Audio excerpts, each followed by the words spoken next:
बिस्मिल्लाहिर्रहमानिर्रहीम। अस्सलाम वालेकुम। डेली होम स्किल्स में वेलकम करती हूँ।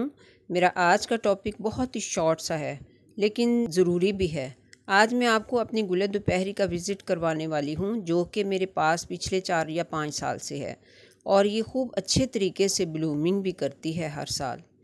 ये विज़िट इसलिए करवा रही हूँ कि दिखाना चाहती हूँ कि वो लोग जो हर एक प्लांट में फर्टिलाइज़र को हर हफ्ते बाद 15 दिन बाद मस्ट करार देते हैं और वो ये भी कहते हैं कि गुले दोपहरी कभी छोटे पॉट्स में ना ही ग्रोथ करती है और ना ही ब्लूम करती है। तो मैं आपको दिखा रही हूँ कि मैंने इसमें 4-5 साल से ना तो कोई फर्टिलाइज़र 1% भी यूज़ किया और ना ही ऑर्गेनिक और ना ही केमिकल किसी भी किस्म का, और ना ही बड़े पॉट्स में लगाई। ये आप देख सकते हैं कि ये कितने छोटे छोटे पॉट्स में लगी हुई है और ग्रोथ भी कर रही है और ब्लूमिंग भी कर रही है। कोई शक नहीं कि पॉट्स जो हैं बड़े पॉट्स में ये बहुत फैलती है लेकिन छोटे पॉट्स में भी फैलती है। आप देख सकते हैं कि ये छोटे छोटे से पॉट्स हैं और इनमें गुल दोपहरी कितनी ज़्यादा फैली हुई है, आपको नज़र आ रही है।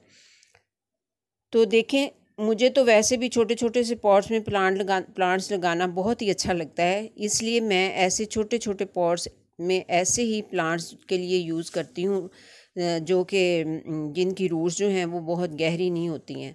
तो फिर मैं ऐसे छोटे पॉट्स में इस तरह के जो प्लांट्स होते हैं वो लगाती रहती हूँ। तो व्यूअर्स, आप शायद यकीन नहीं करेंगे कि बहुत सारे प्लांट्स ऐसे हैं जिनमें मैंने 1% भी फर्टिलाइज़र कभी यूज़ नहीं किया।